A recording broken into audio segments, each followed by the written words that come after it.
sort of a tough shooting night for the key guys, and you really couldn't get many sustained stops until that fourth quarter. What do you think like going on there? Well, yeah, you're right. I think that, that's kind of loud.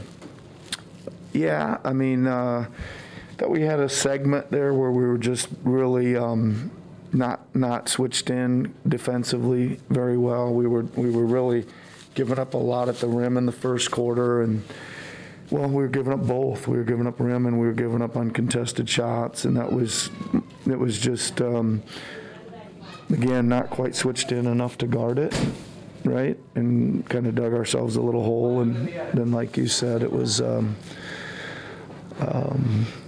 not quite enough offensive production too.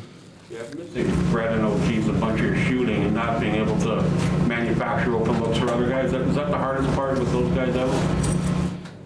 Yeah, probably. I think that two of our better shooters for sure, right? Just missing a bunch of scoring there. I think in general, right? Playmaking, scoring. You can kind of throw Thad into that too. He's been double digits off the bench here pretty reliably. I think last 3 games. Could have used that a little bit tonight as well. Last call.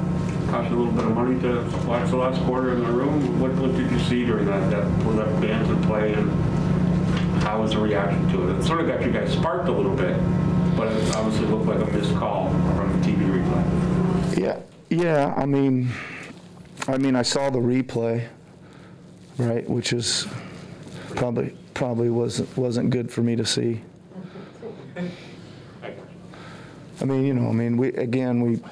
We stole the ball a couple times clean in the first half, and I had to burn timeouts. I had to burn the timeout to challenge one. Stole one right before that clean. Blocked the shot there clean. You can only take so much. Late in that situation in the fourth quarter, you obviously, Hunker had gotten to the back by then, but it was a sort of pressing defensive group out there instead of putting some of your shooter or your more offensive-oriented players, maybe. Is that the team now? Is that how you want it? Who would you have rather seen in there, Eric? I'm not offering any opinions, but it seems like you want to press and create. Well, listen, I don't know. They were up the floor and they were playing hard. I thought even in the half court we were causing a lot of disruption. With that, and that group was obviously playing really well together. I think that was probably, what the coaching staff was seeing. I think they did an excellent job. Obviously, they got us right back in the game, and we missed a couple layups there to tie it, and we missed one free throw that could have tied it too. And as you guys. A lot of times in a close game, the ball's got to bounce your way. I was watching it on TV. We had one possession where we deflected 3 times in the same possession. They end up with a jump shot contested that went in, and then we had another block shot that ended up in another jump shot that went in, and then the last bucket he made was pretty much a circus. It was a heck of a move by him, but he made it a dipsy-do with 3 guys surrounding him. So it just didn't bounce our way much tonight, but at least we were knocking it away a little bit there late to try to make it bounce our way. What did you make of those possessions down the stretch where Precious ended up on Cade? There's that one especially where he was really able to get up in his space and then obviously got the ball moving and they got a shot.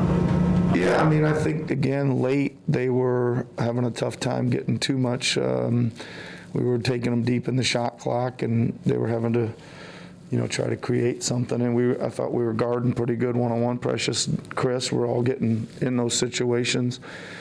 I thought Grant took it into the paint a few times, and we really made those tough on him, much tougher than we made throughout the course of the game. So, yeah, they were pretty switched on. Again, I thought they probably did enough defensively to get them the win with all the deflections and blocks and stuff, but again, it just didn't quite bounce our way.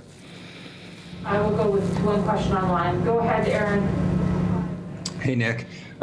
Just a question for you about coaches' challenges. Can you think of a reason, I guess, other than elongating the game, why coaches should not keep their challenge if they win? Would you like to see that changed?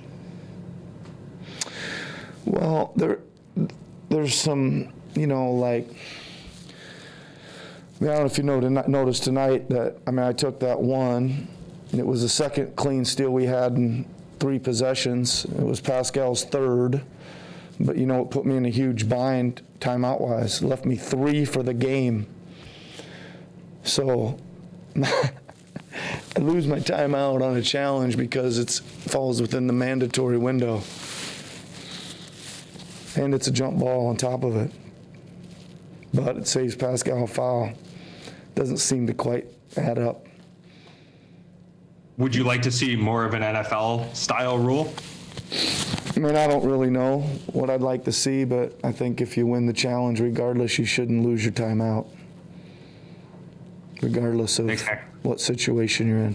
Thanks very much. That just reminded me of something. Did you get an explanation for why, when Casey made the coach's challenge, why it wasn't a jump ball? I did. He said that he hadn't blown his whistle till they had recovered the ball.